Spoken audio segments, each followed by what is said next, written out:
animated travel vlog.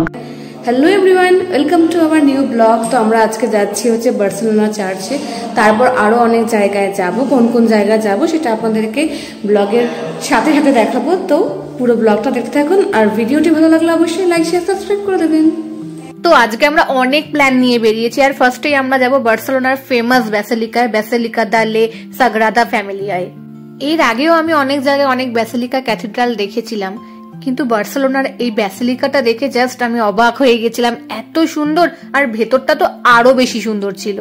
দাঁড়ান আপনাদের পুরোটাই আমি ঘুরে দেখাবো। আগে বাইরেটা দেখিনি, তারপর আমরা ভেতরটায় যাব।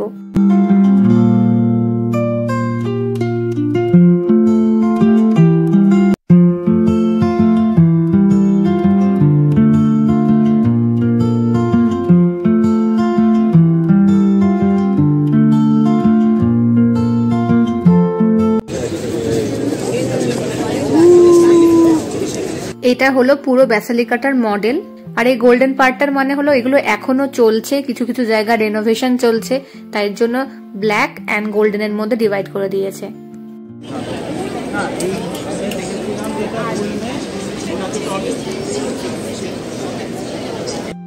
বেশ খানিকটা সময় তো এই বাইরেটা দেখতে দেখতেই কাটিয়ে দিলাম। এবার তাহলে চলুন ভেতরটা দেখা যাক।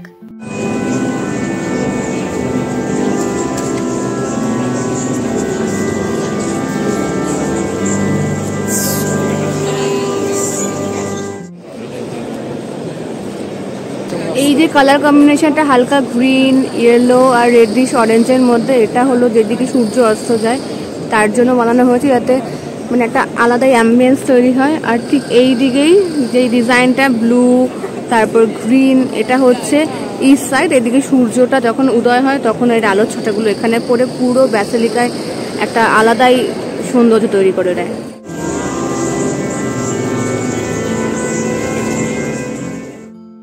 একটু ভালো করে যদি লক্ষ্য করেন তাহলে দেখতে পারবেন ওপরে একটা করিডর গ্যালারির মতো করা রয়েছে। এই ব্যাসিলিকায় যখন কোনো অকেশন হয় তখন এই গ্যালারিতে বসে মিউজিশিয়ানরা মিউজিক বাজান।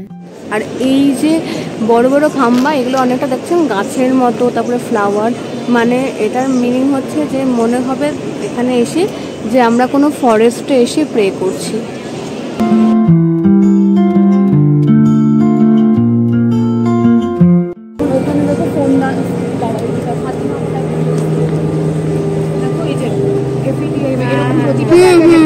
নাম লেখা রয়েছে, প্রতিটা ওদের হোলি, ঠিক আছে, পুরোটা হোলি পার্সোনালিটির মধ্যে রয়েছে।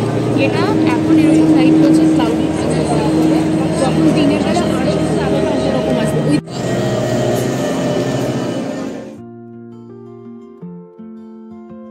আচ্ছা, এটা গ্রিন, দেন ইয়েলো, দেন অরেঞ্জ, মানে যত লাইট হবে তত বেশি রিফ্লেক্ট করবে, মানে ক্লাউডি ডেজে আরো বেশি এরকম হয় না, যেটাকে একটু অন্ধকার, হ্যাঁ, ওই যে ধূপটা ঢোকে না, ধূপটা ঢুকে এরকম পুরো একটা বিম অফ ইয়ে দেয়, ওইটা ঢুকবে।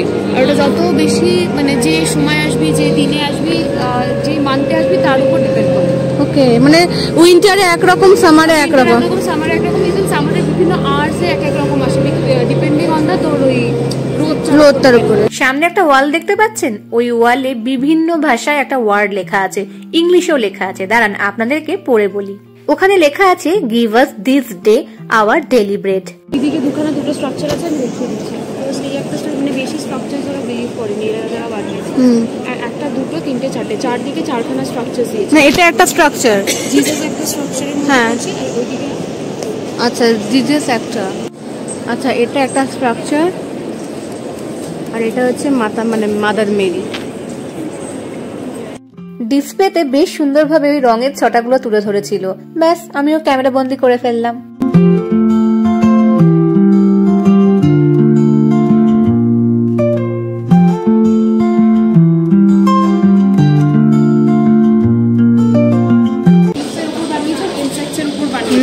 এবার যখন এটা যখন দরজা ক্লোজ করলে দেখবি অনেক সময় হয় না, লিজার্ডরা কিউরিওসিটি নিয়ে বাইরে দেখে, সেই সমস্ত ইনডেপথ নলেজগুলো ওরা এমনিতে ইনপুট করেছে।